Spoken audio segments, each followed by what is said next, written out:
BSSS Rhythm, BSSS Rhythm, BSSS Rhythm। Hello, आदाब, सत श्री अकाल, वेलकम। आप सभी का स्वागत है BSSS रिदम पॉडकास्ट में और मैं हूँ स्वर्णा। बशीर बद्र साहब से एक दफ़ा जब पूछा गया कि आप अपनी इस कलात्मक विरासत को किसे सौंपेंगे, तब उन्होंने जवाब दिया था कि कला इकलौता एक ऐसा क्षेत्र है जहाँ पे विरासतें नहीं सौंपी जा सकती। ये विरासतें आगे पहुँचाई जाती हैं आने वाली पीढ़ी को, और एक सौगात होती है एक नई तरह के ख्याल, एक नई तरह के विचार को लिखने और उन्हें दुनिया तक पहुँचाने की। आज हमारे बीच, हमारे स्टूडियो में एक ऐसे ही व्यक्तित्व हैं जो कला पर लगातार पिछले 18 सालों से काम कर रहे हैं। इसका विस्तार, इसके अलग अलग तरह के स्पेक्ट्रम को वो अपने अलग अंदाज में रिकॉग्नाइज़ करते हैं, ढूंढते हैं, खोजते हैं, पढ़ते हैं। चाहे वो कविताएं हों, लेखन हो या फिर कोई और भी विधा हो जो कला के क्षेत्र में आती है, उससे इनका बड़ा अच्छा सरोकार है। और इसी के साथ साथ निशांत सर। Thank you. एक तो 18 साल से काम करने का सुन के ऐसा लगा कि कितना लंबा समय हो गया, पर हाँ, बहुत शुरुआत पहले मैंने की थी 6th क्लास से, लेकिन उस समय ये नहीं पता था कि इसके साथ साथ इतने सुंदर पल भी आते हैं जहाँ ऐसी बातचीत करने का मौका मिलता है। So thank you for having me. और आपने बहुत अच्छी बातचीत का जो संकल्प लिया है तो उसे करते हैं।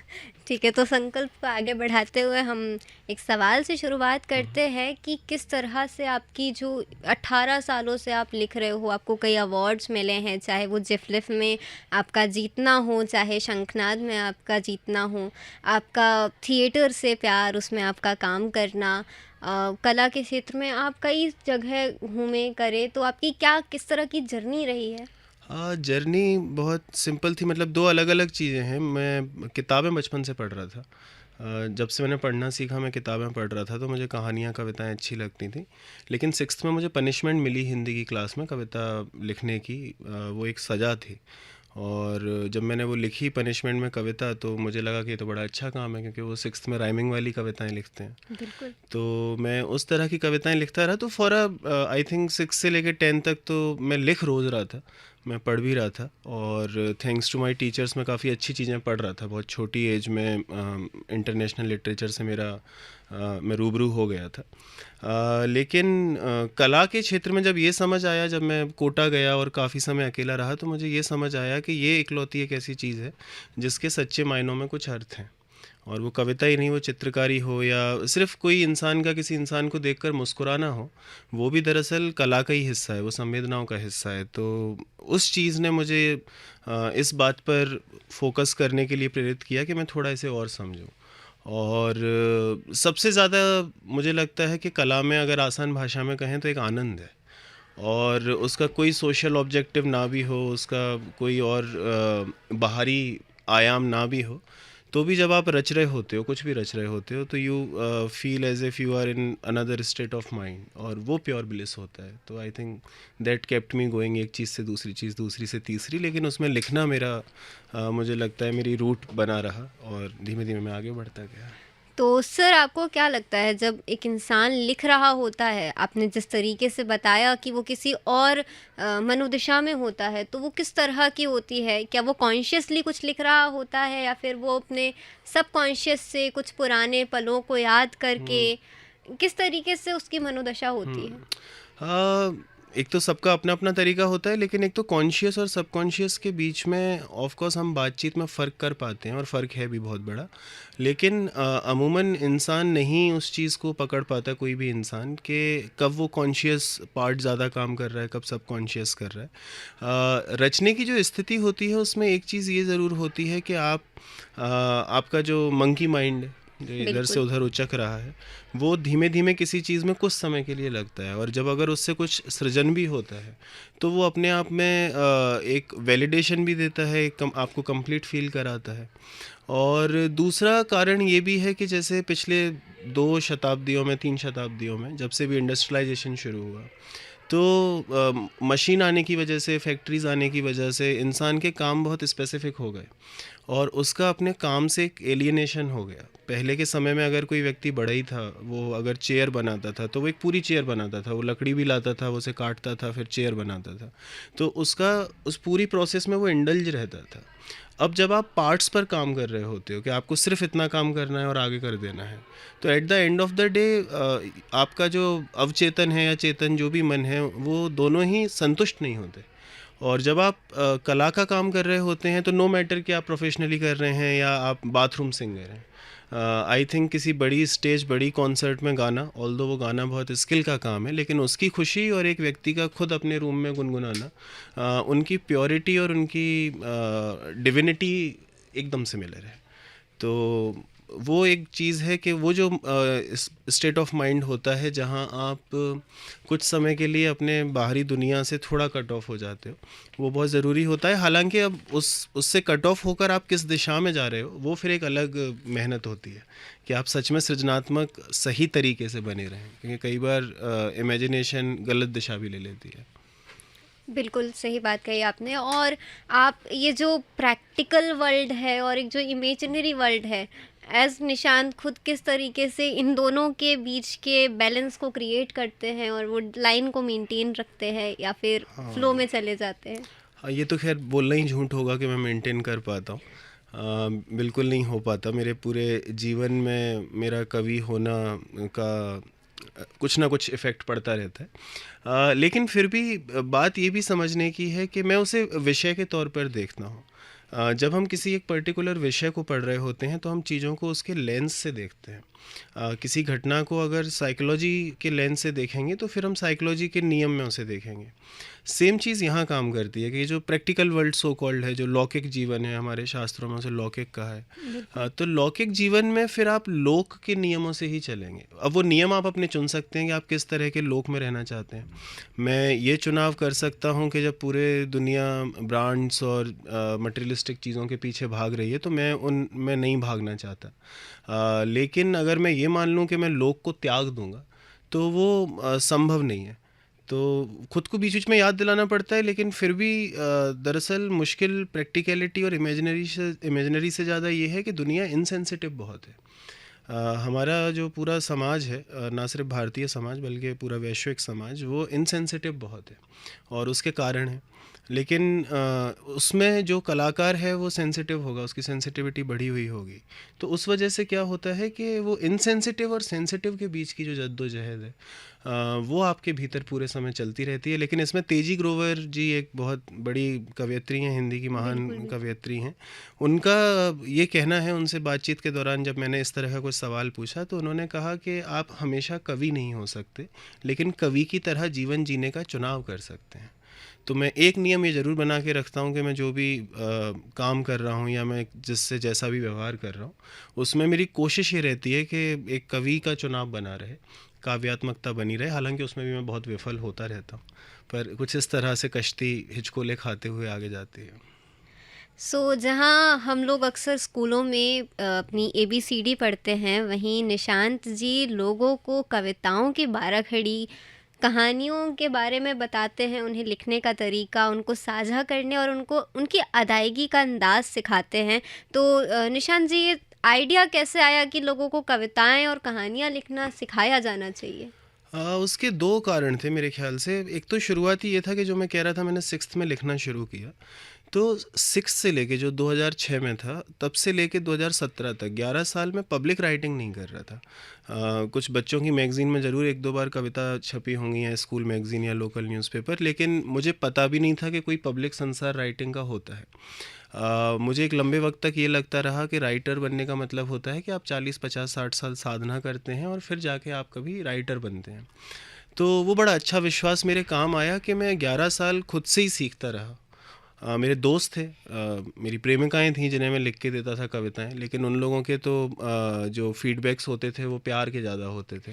बिल्कुल। तो अक्सर ये समस्याएं बहुत आती हैं नवोदित लेखकों के साथ कि उन्हें कहा जाता है कि यार मेरे को फलाने इंसान को एक कविता डेडिकेट करनी है, तो हाँ, वो भी काम मैं बहुत करता था। मैं अपने दोस्तों को, यार उसका बर्थडे है, ये लिख के दे दे। बट 11 साल वो जो रहे उसमें मैंने खुद से बहुत सीखा, खुद से बहुत गलतियां भी करी। वाइल आई लुक बैक मुझे अभी लगता है कि मैं 10th में कितना कुछ पढ़ सकता था, कैसे लिख सकता था। लेकिन फिर भी उन 11 साल में मुझे ये समझ आया कि मेरा एक अपना नज़रिया है कला को देखने का। और 2017 के बाद जब पब्लिक राइटिंग में आया और फॉर्चुनेटली मेन स्ट्रीम लिटरेचर में मुझे स्वीकार किया गया थोड़ा बहुत, तो मुझे ये समझ आया कि देर आर सर्टेन थिंग्स जो मैं लोगों को बताना चाहता हूँ कि एटलीस्ट इस चीज़ को ऐसे ना देख के आप कला के पक्ष को ऐसे देखो, क्योंकि वो एक लंबे समय में मेरे विश्वास बन गए।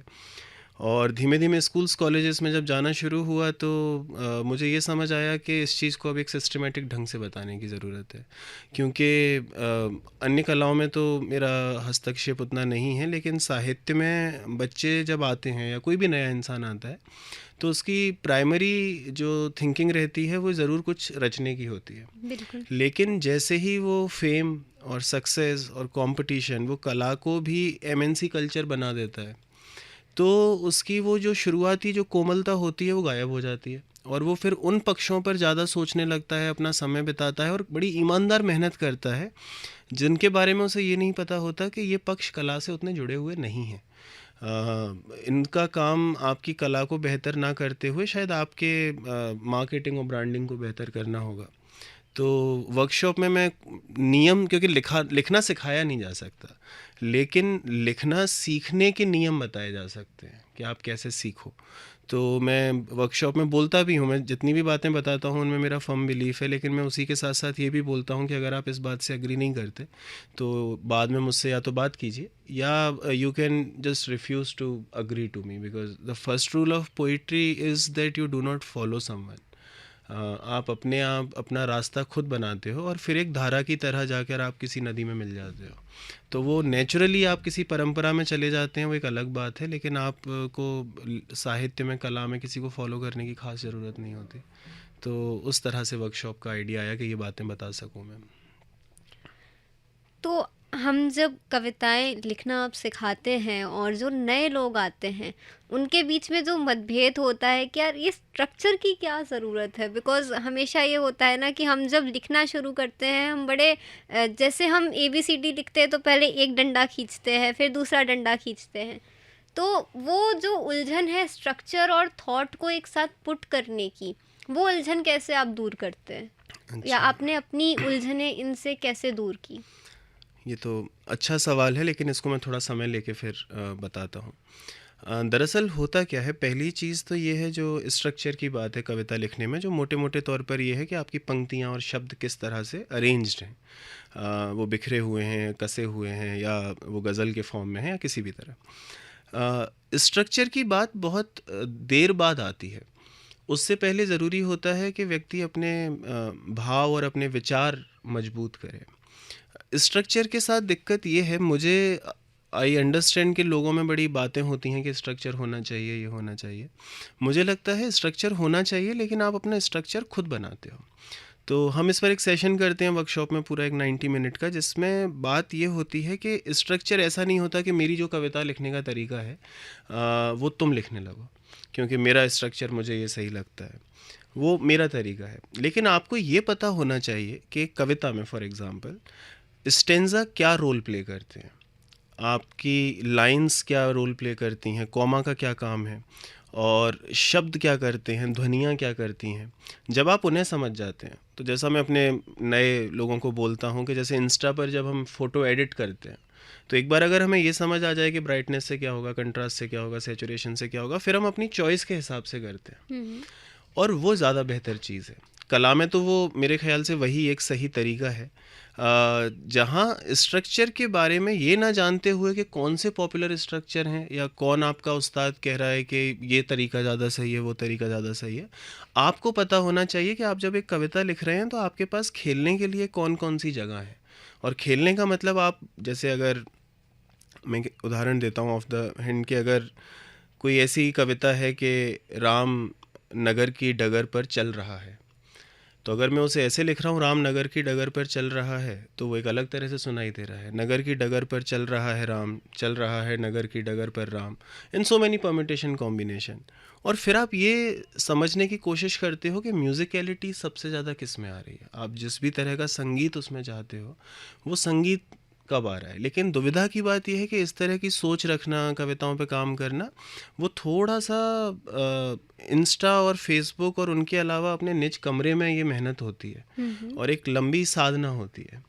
लेकिन अगर आपका ध्यान, क्योंकि उसका अफेक्ट है, आप जब लिख रहे होते हो आजकल कविताएं या कुछ भी अपनी आर्ट बना रहे हो, there is always this third entity कि ये अभी सोशल मीडिया पे जाएगा तो कैसा लगेगा, और वो आपका आर्ट को करप्ट कर देता है।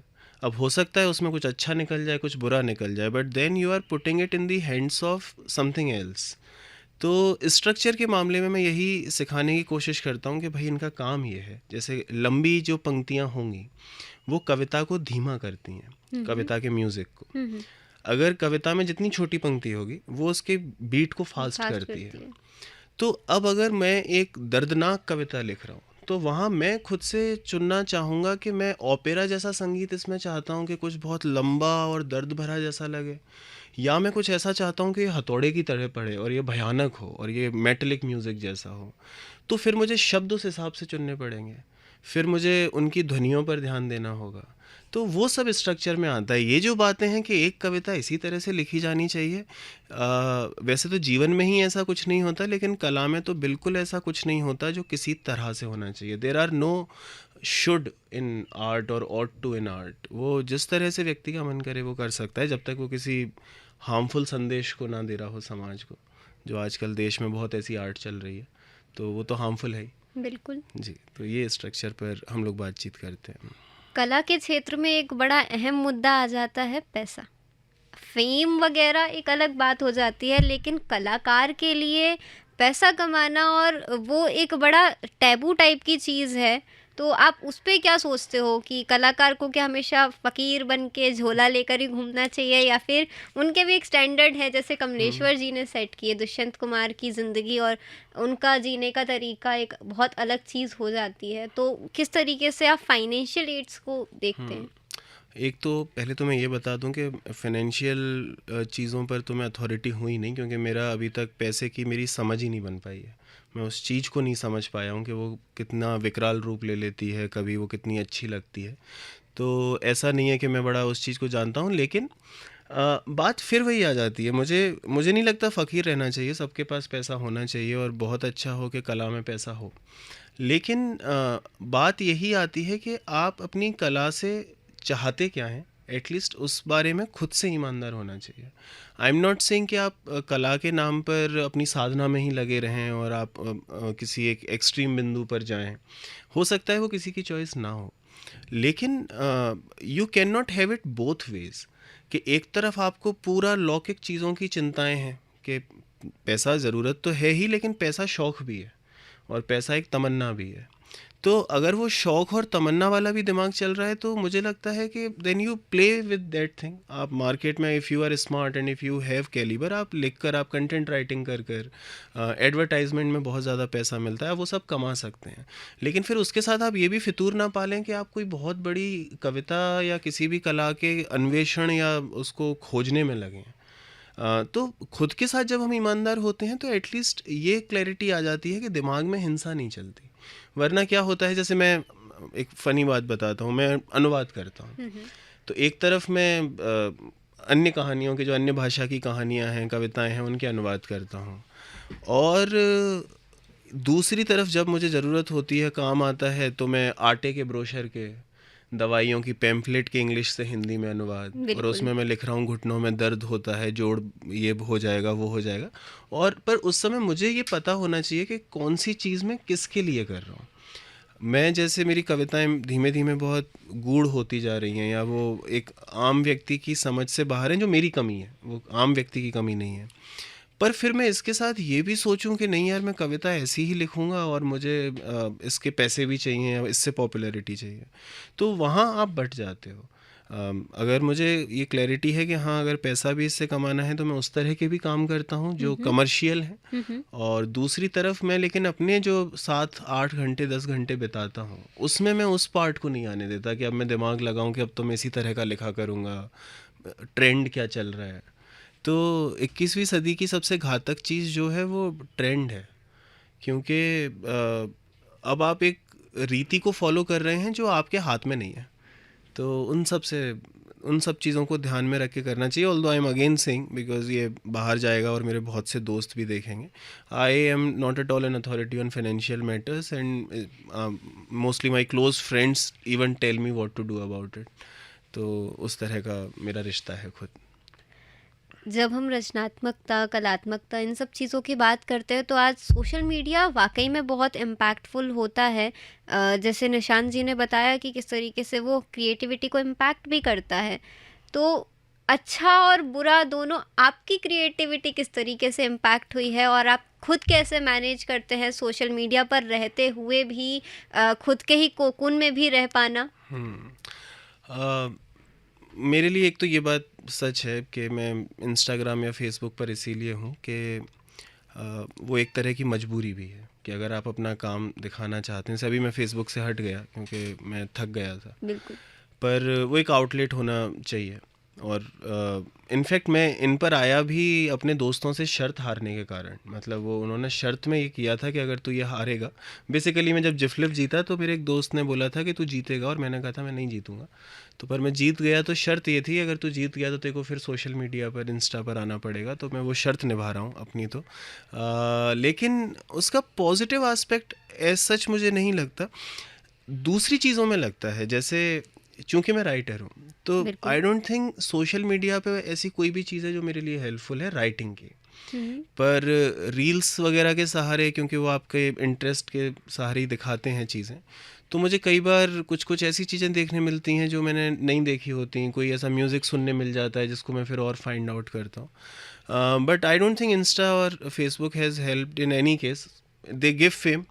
इंस्टा पर मैं किसी को फॉलो नहीं करता, मुझसे बहुत लोग नाराज़ भी रहते हैं इस बात से, पर मैं ये बता ही नहीं पाता कि मुझे सिर्फ वो लाल गोलों से एंग्जाइटी होती है, टू मैनी थिंग्स टू सी। तो मैं क्योंकि आप जिस भी चीज़ को देखोगे वो आपसे कुछ तो इंटरेक्ट करेगी, और मैं बहुत ज़्यादा ये जानने में उत्सुक नहीं रहता कि ना सिर्फ बाहरी लोग, मेरे खुद के निज जीवन में जो लोग महत्वपूर्ण हैं, मैं उनके बारे में भी जानने में इंटरेस्टेड नहीं रहता कि क्या चल रहा है।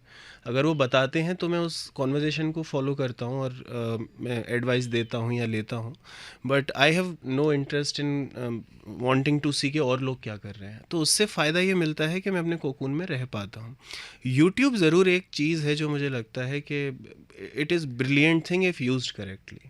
जितना मुझे यूट्यूब ने सिखाया है, ऑफ कोर्स बहुत कोई महान लेखकों की संगत मुझे मिली तो उनके कॉन्वर्जेशंस ने भी सिखाया है, लेकिन यूट्यूब पर जितना समय मैंने अकेले बिता के चीज़ें देखी हैं और सीखी हैं, वो मुझे लगता है और कोई नहीं सिखा सकता। तो सड़क जैसा है, दुनिया की कोई भी चीज़ वैसे सड़क जैसी होती है कि वो चलने के लिए है।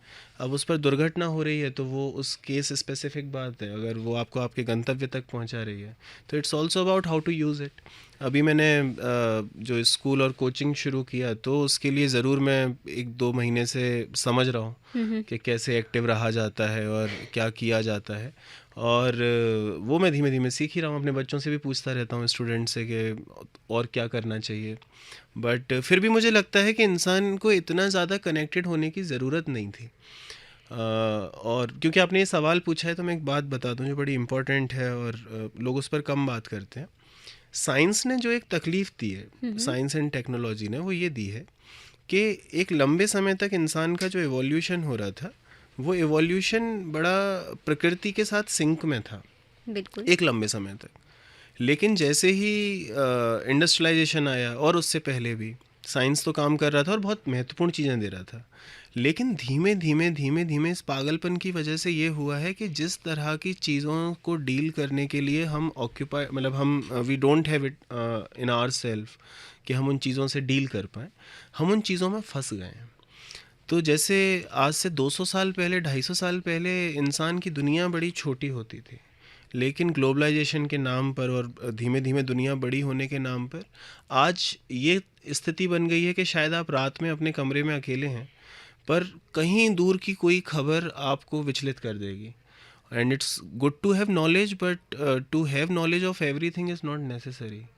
इट इज़ टू फाइंड कि उस नॉलेज से हम कर क्या सकते हैं. तो सोशल मीडिया से बचना चाहिए.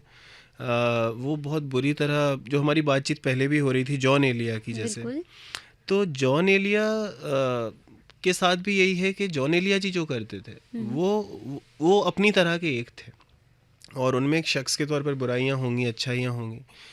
लेकिन आज जॉन एलिया जिस तरह का एक स्टाइल स्टेटमेंट बन गया है कि इश्क में टूटा हुआ शायर और बाल बिखरे और खुद को मारना शेर सुनाते में, या सिगरेट शराब में बर्बाद होना, और अब वो एक स्वैग है, अब वो एक स्टेटमेंट है कि यार हम तो जॉन एलिया के फ़ैन हैं. तो ना तो आपके पास जॉन एलिया जी जितना दिमाग है, लोगों को ये नहीं पता कि जब पाकिस्तान आज़ाद हुआ तो उनकी पहली एजुकेशन पॉलिसी जो डिसाइड कर रहा था पैनल, जॉन एलिया साहब उसको हेड कर रहे थे. हाँ हाँ। तो वो व्यक्ति उतना पढ़ा लिखा भी था कि वो एक पूरे देश का भविष्य निर्धारित कर रहा था. अब आप किसी भी टपरे पर 2 सिगरेट पी के और एक 4 लाइनों की घटिया शायरी डाल के सोच रहे हैं कि आप जॉन एलिया जैसे हैं, तो वो उस तरह के फ़ैन क्लब से बड़ी दिक्कत होती है. एक पूरा का पूरा यूथ अवसाद को अच्छा मानने लगता है कि हमें वैसा ही रहना चाहिए. And they figure it out very late, बहुत लेट पता चलता है कि वो गलत था. तो ये सोशल मीडिया से ऐसा कुछ ताना बाना है मेरा. अभी सर ने बात करी एडिक्शन की, जो हम लोग कंज्यूम करते हैं ड्रग्स किसी भी फॉर्म में, चाहे वो शराब हो, और ये देखने को बहुत ज़्यादा मिलता है कि कलाकार जो लोग होते हैं, ये जो कला से जुड़े होते हैं, उन लोगों में एक चीज़ होती है कि किसी न किसी प्रकार के नशीले पदार्थ से इनकी संगति बहुत होती है. तो इसका कोई फैक्ट है, कोई साइंस है, या फिर एक चली आ रही प्रथा है कि फलाना इंसान करता था, हमें भी करना है और आगे भी हमें पास करना है? 2-3 चीज़ें हैं. एक तो मुझे ये लगता है कि आर्टिस्ट लोग ऑफ कोर्स नशे होते हैं, मतलब हम दोनों यंगस्टर हैं तो हमें पता है कि किस तरह से होते हैं, और बूढ़ों में भी होते हैं. लेकिन कलाकार नशे करते हैं ऐसा नहीं है. दरअसल हमेशा से जो समाज है, जो रिजिड सोसाइटी है, उसको हमेशा से फ्री थिंकर्स से दिक्कत रही है. पहली चीज़ तो वो जिस चीज़ को उनके अगेंस्ट यूज़ कर सकते हैं अपने प्रोपोगेंडा में, वो करेंगे.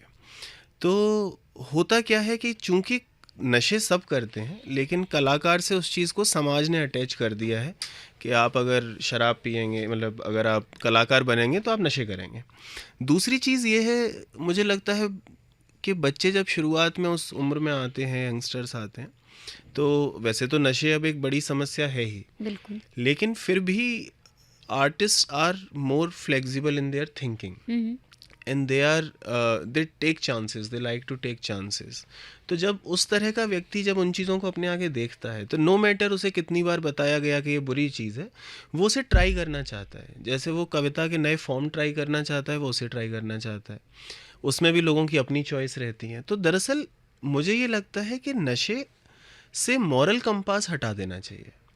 वो हेल्थ के लिए बुरे हैं तो वो साइंटिफिकली बुरे हैं, वो आपका पर्सनैलिटी, व्यक्तित्व बदल देते हैं, बिल्कुल बदल देते हैं.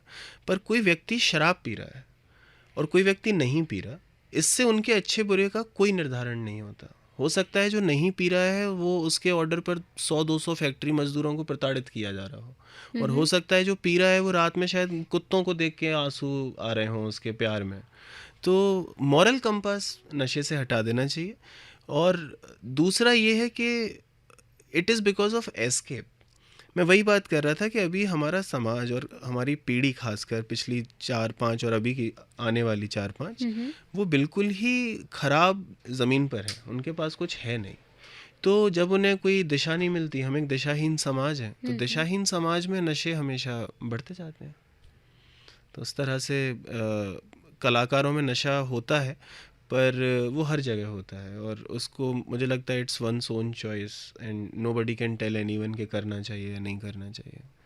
अभी हम लोग बात कर रहे थे कि सर बता रहे थे वो बच्चों से बड़ा इंटरैक्ट करते हैं, और उन्होंने भोपाल से निकल कर मुरैना अपने होम टाउन में एक स्कूल खोला है प्यारे प्यारे खूबसूरत बच्चों के लिए, और एक लर्निंग सेंटर भी है. और कमाल की बात है कि जिस तरीके से सर पढ़ाते हैं प्रैक्टिकलिटी के साथ, प्रैक्टिकल इम्प्लीकेशंस के साथ, तो सर एक स्कूल खोलने का आइडिया कैसे आया आपका? स्कूल छतनारा का छतनारा किड्स स्कूल है, और उदांता जो आप लर्निंग सेंटर का जी। कह रही थी वो मेरा है। एक तो हमारा बैकग्राउंड ऐसा था, मेरे पिताजी के स्कूल कॉलेज हैं, मेरी माँ प्रिंसिपल थी, मेरे नाना जी प्रोफेसर हैं, मामा लेक्चर हैं, तो वो पूरा शिक्षा वाली तो ये फैमिली थी। खानदानी शिक्षक है। तो वो खानदानी चीज़ थी। और मैं चूँकि बचपन में थोड़ा पढ़ने में ठीक ठाक था तो अपने दोस्तों की मदद करता था। और 10th के बाद से आई फॉर्मली स्टार्टेड टीचिंग, ट्यूशन छोटे बच्चों को। फिर 12th, जैसे ही मैंने 12th पास किया तो मैं सीधे 12th वालों को पढ़ाने लगा एक इंस्टीट्यूशन में। तो पढ़ाना मुझे पसंद था। और लंबे समय से जितना जो मेरी यात्रा रही उसमें मैंने ये भी देखा कि हमारी एजुकेशन जो है वो बहुत ही, और ख़ासकर मुरैना जैसी 3rd 4th टीयर सिटीज़ में तो उसके हाल बेहाल है। बिल्कुल। And even in good schools जो जिनकी फ़ीस ज़्यादा है, अगर वो अच्छे हैं तो उनकी फ़ीस ज़्यादा है।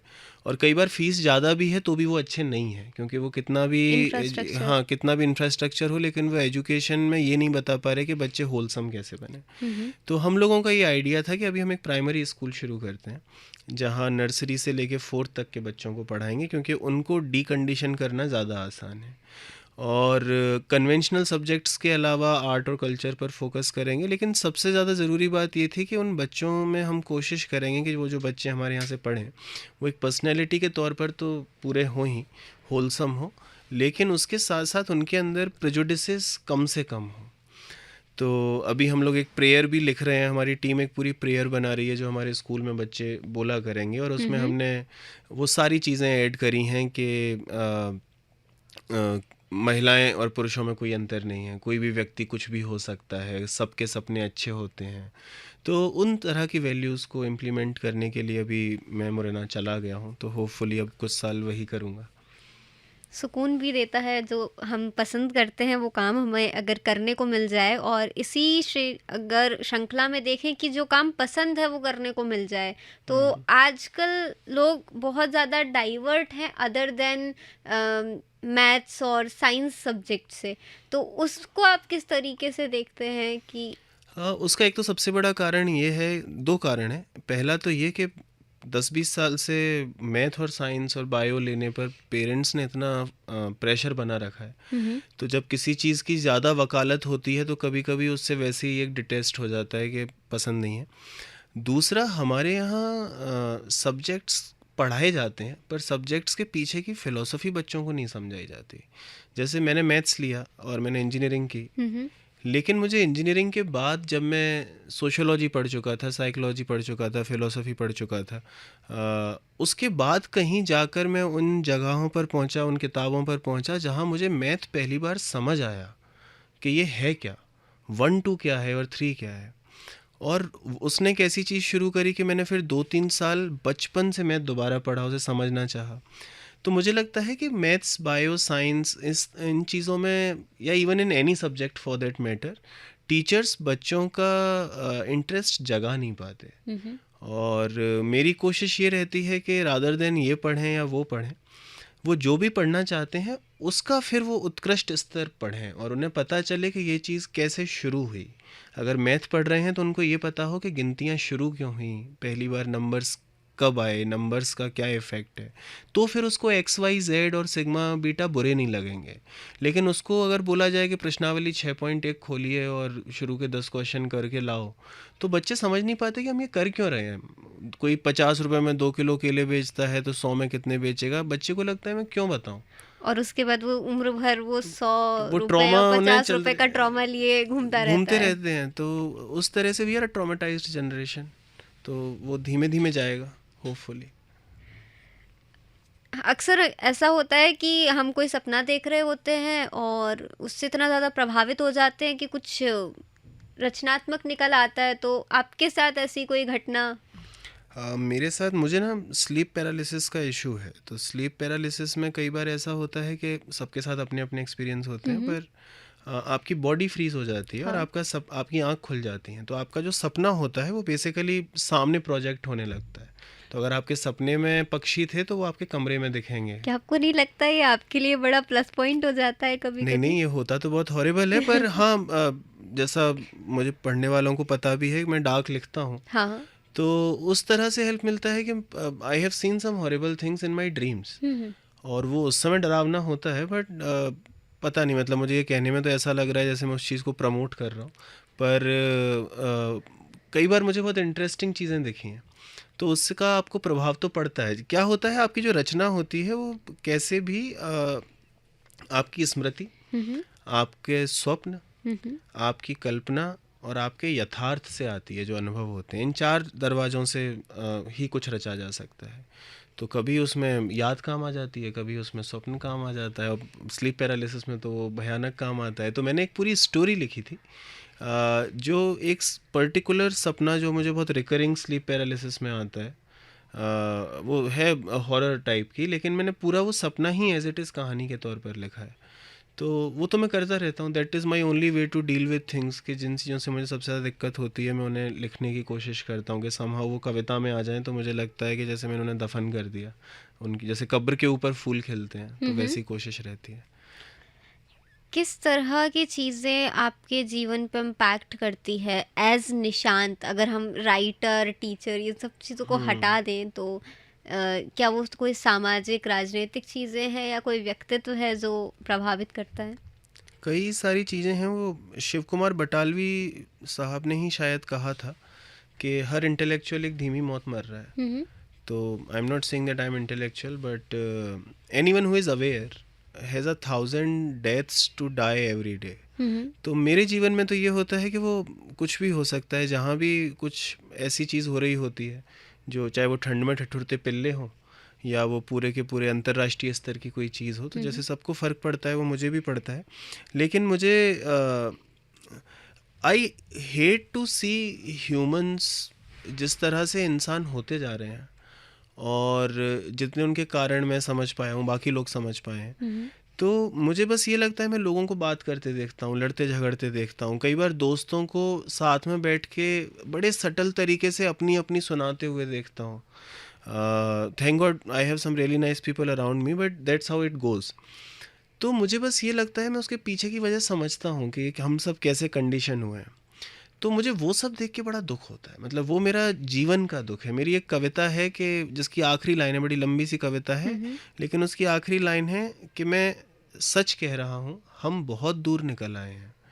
तो मुझे इंसानों की ये स्थिति देखकर और सिर्फ तभी तक दुख होता है जब तक मैं ये मान के चलता हूँ कि इंसान कोई बहुत इम्पोर्टेंट चीज़ है, क्योंकि इतने सारे एनिमल्स हैं और उसमें हमारा कोई विशेष स्थान होना नहीं चाहिए। If anything we are villain in this universe, अगर हम कोई किरदार प्ले कर रहे हैं।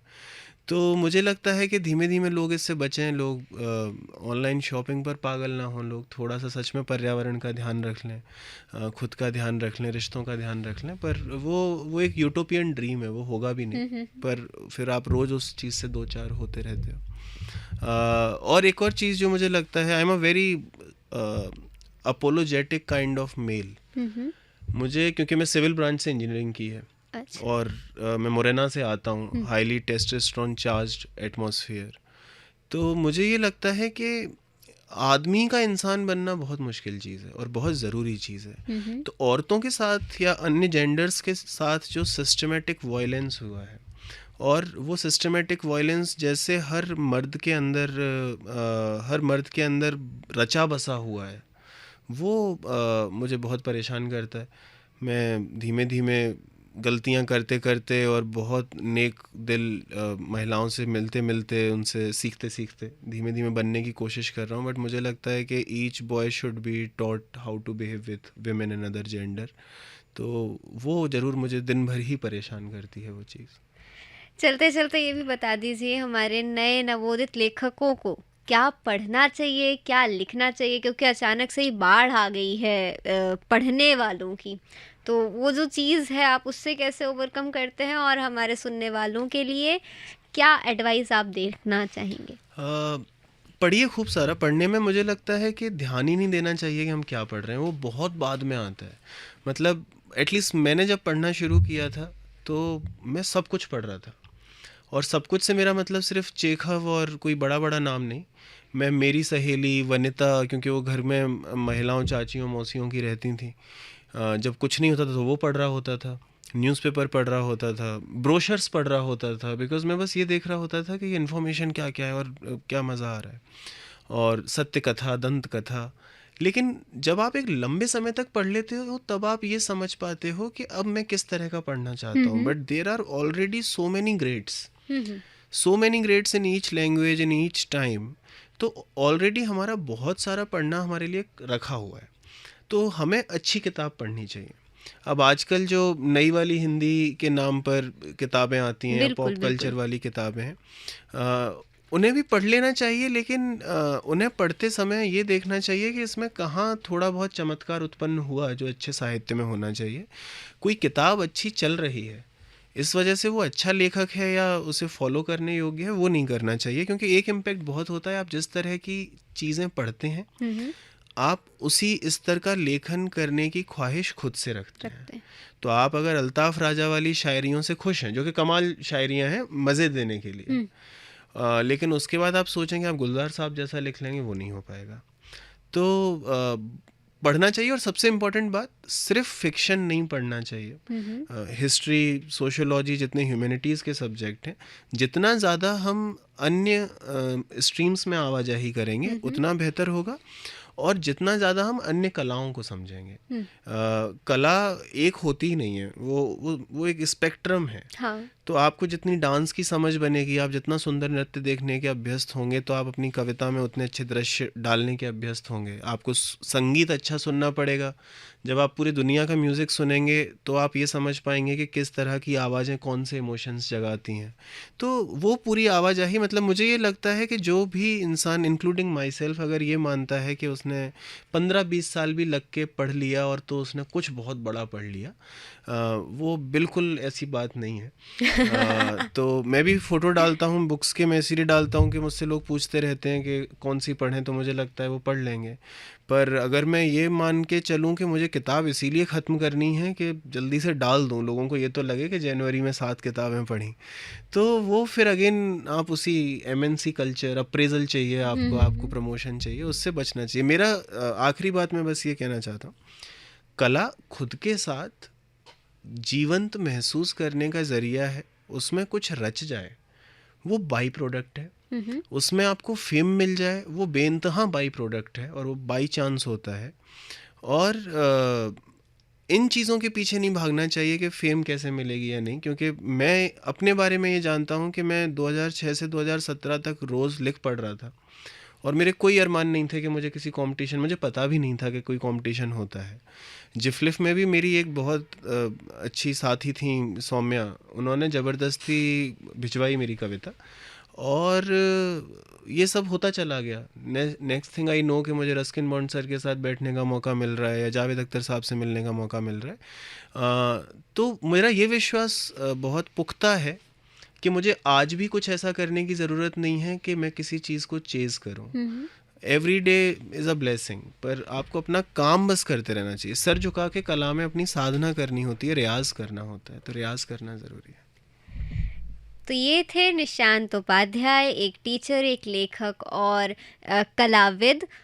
अलग अलग तरह की कलाओं से इनका सरोकार होता रहा और ये अपनी कला को अपनी पर्सनालिटी में ढाल कर आज हमारे साथ इतनी लंबी बातचीत कर रहे हैं, हमें कई नई इंसाइट दे रहे हैं, कलात्मक दुनिया की भी और कला के बाहर की दुनिया की भी. कहते हैं ना कि जब हम बात शुरू करते हैं तो बहुत दूर तक निकल जाती है और बातों की खूबसूरती भी ये होती है, बातों की सहजता भी ये होती है कि एक टॉपिक से दूसरा टॉपिक निकल जाता है. हम लोग तो शायद इस तरीके से रात भी गुजार सकते हैं बात करते करते. कई विषय आ जाते हैं और कई आयाम हम लोग खोजते रहते हैं कुछ नया. तो अगर आप पढ़ते हैं, पढ़िए, पढ़ना बहुत ज़रूरी है. हर तरह का लेखन पढ़िए, हर चीज़ पढ़िए, समझिए. सबसे ज़्यादा ज़रूरी है उसे पढ़कर क्रिटिकली एनालाइज करना कि वो चीज़ आपके उस पर कितनी ज़्यादा जचती है, आपकी सोच को किस तरीके से इम्पैक्ट करती है, क्या वो सही भी है आपकी नज़रों में या फिर नहीं है. चीज़ें सही गलत दोनों होती हैं लेकिन वो आपकी नज़रों से होती हैं. तो इसी के साथ मुझे उम्मीद है आप सभी को पसंद आई होगी हम लोगों की बातचीत. मिलते हैं अगले किसी नए आयाम को खोजते, नए सरफिरे पागल दीवाने लेखक से. तब तक के लिए शब्बा खैर.